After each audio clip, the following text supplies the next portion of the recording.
দর্শক, গাজা যুদ্ধের পরও ফিলিস্তিনিদের মনোবল যে একটুও দমেনি, এত নিহত, এত হতাহত, তার একটি বড় খবর হচ্ছে ইসরায়েলের বিরুদ্ধে যুদ্ধ করতে প্রস্তুত লেবাননে আশ্রয় নেয়া হাজার হাজার ফিলিস্তিনি।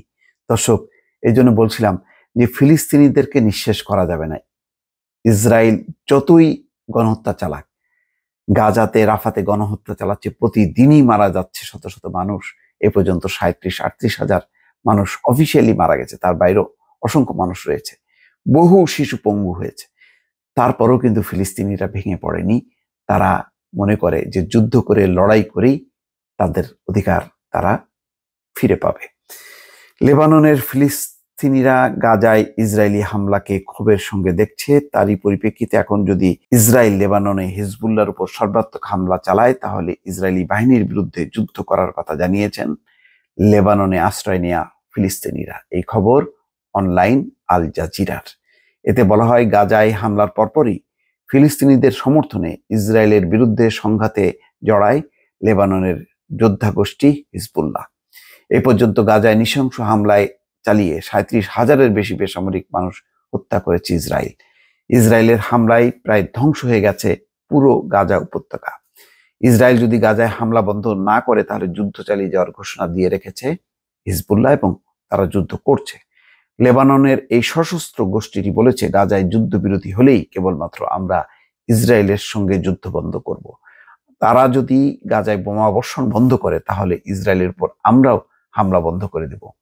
লেবাননের বৈরুতের সাতিলা ফিলিস্তিনি শরণার্থী শিবিরে প্রতিরোধ আন্দোলনের সাথে জড়িত অনেক ফিলিস্তিনি আল জাজিরাকে বলেছে, তারা ভয় পায় না।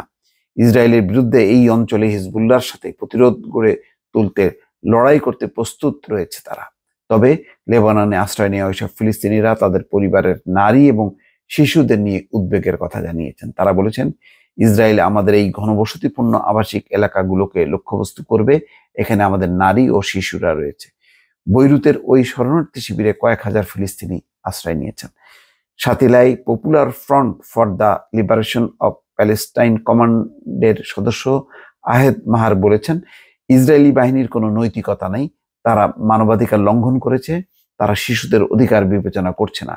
লেবানন জুড়ে মোট 12টি শরণার্থী শিবিরে মোট 2,50,000 ফিলিস্তিনি আশ্রয় নিয়েছেন। একটি ইহুদি রাষ্ট্র প্রতিষ্ঠার লক্ষ্যে ইসরায়েলি বাহিনী 1948 সালে বিপর্যয়কর পরিস্থিতি সৃষ্টি করে। এরপর থেকে বিভিন্ন সময় এসব ফিলিস্তিনিরা লেবাননে আশ্রয় শিবিরগুলোতে আশ্রয় নেন। 1948 সালে এই সময়টাকে নাকবা হিসাবে উল্লেখ করা হয়, যার অর্থ বিপর্যস্ত। যাই হোক, পুরো পরিস্থিতি হলো যে একজন ফিলিস্তিনিও যদি জীবিত থাকে, সেও লড়াই করতে প্রস্তুত। এই অবস্থায় বিশাল এই জনগোষ্ঠীকে একেবারে নিশ্চিহ্ন করা হবে, জাতিগতভাবে নির্মূল করা হবে, এটা একটা অলীক স্বপ্ন, অলীক বাস্তবতা। এটি মার্কিন যুক্তরাষ্ট্র কিছু কিছু বোঝে, কিন্তু ইসরায়েলিরা বুঝতে চায় না বা মানতে চায় না, যার কারণে এই যুদ্ধ শেষ হচ্ছে না। এখন ইসরায়েলিরা হুমকি দিচ্ছে লেবাননেও তারা হামলা চালাবে। তাই যদি হামলা চালায়, শুধু হিজবুল্লাহ না, হিজবুল্লাহর সাথে এই 2-2.5 লাখ ফিলিস্তিনি তারাও কিন্তু যুদ্ধে যোগ দেবে। সুতরাং পরিস্থিতি টের পেয়েই কিন্তু ইসরায়েলের প্রতিরক্ষা মন্ত্রী দৌড়ে গেছে মার্কিন যুক্তরাষ্ট্রে, এবং মার্কিন যুক্তরাষ্ট্র এবং ইসরায়েল এখন বলার চেষ্টা করছে যে হিজবুল্লাহকে তারা যাতে হামলা না চালায়। যদি হামলা চালানো হয়, তাহলে ইসরায়েলকে আর থামানো যাবে না, এবং সেটি একটা অসম্ভব হবে এবং লেবানন গুড়িয়ে যাবে। তা সত্ত্বেও সেখানে লেবাননে অবস্থিত হিজবুল্লাহ এবং ফিলিস্তিনিরা এই হুমকি ধামকিতে কোনোভাবেই তারা কুপোকাত না বা ভয় পাচ্ছে না। এটি হচ্ছে সবচেয়ে বড় বিষয়। দর্শক, ভালো থাকবেন। আল্লাহ হাফেজ।